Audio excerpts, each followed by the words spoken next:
Talagang mamaw itong si Andre Ugadan. Pinatalsik lang ang depensa ng kalaban. Naghalimaw na naman sa Isabela. Dalawa na ang sumasabay, hindi pa rin napigilan sa ilalim. Meron pang nag-angas kay Andre pero pinahiya lang siya ni Ugadan sa isang pamatay na crossover sabay mid-range pull-up jumper. To make over si Ugadan sa dulo ng laban. Binuhat ang kanyang team. So semifinals na nga sa isang under-21 Intertown League na pinaglalaroan ni Andre Ugadan sa Isabela at makakaharap ng kanyang team na tumawini ang kupunan ng Kawayan.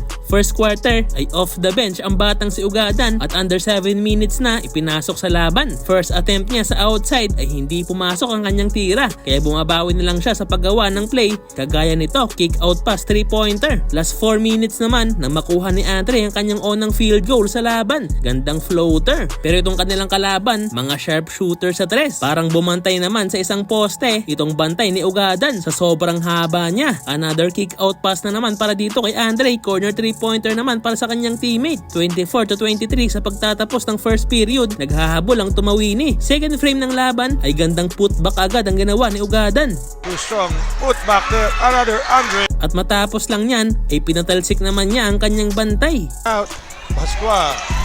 Using your body. Pinaglalaroan lang ng tumawini ang depensa ng Kawayan sa ilalim. Kaya abante na sila ng 9 points sa early minute ng second quarter. Andre Ugadan, same spot, same result. Hindi mapigilan sa ilalim. Natapos ang second quarter, nalamang pa rin ng 7 ang tumawini, 54-47. Third quarter naman, nang pumakawala ng deep 3-pointer ang kalaban. Sayang naman itong mid-range jumper ni Ugadan, tinawagan pa ng offensive foul. Pero itong team ng Kawayan, tumatrabaho na sa ilalim, kaya naibabanan nila sa isa ang kalamangan. At eto namang si Ugadan, fourth personal foul na pala sa third period. Kaya kagad siyang inilabas ng kanyang coach. Malaking kawalan si Andre sa team ng tumawini dahil hindi sila nakakagawa ng magandang play sa every position. Buti na lang dahil maaasahan sa ilalim itong mga teammate ni Ugadan. Pero ito namang si Cortez, back-to-back driving basket at napaplex pa sa harap ni Andre. Kaya natapos ang third frame, nalamang na ng dalawa ang team Kawayan. Under 7 minutes mark naman ng fourth quarter nang muling ipasok ang ating bida na si Andre Ugadan. Sayang naman ang driving to the basket dito ni Andre, hindi pumasok pero nakakuha naman siya ng foul at nakompleto niya ang dalawang free throw. At eto pa, mid-range pull-up jumper naman ang kinamada ni Andre.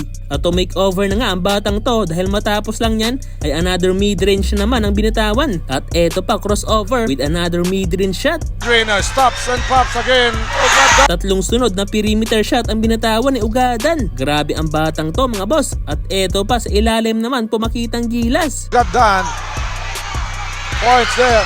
Rob going put back. Si Andre na lang ang gumagawa sa kanyang team dahil matapos na naman yan ay siya na naman ang tumatrabaho sa ilalim. Hindi na mapigilan ang batang to. Ang kaso nga lang, nadali sa foul play ang team tumawini kaya sa huli natalo pa ang team ni Andre Ugadan. Nasayang ang effort ng batang to.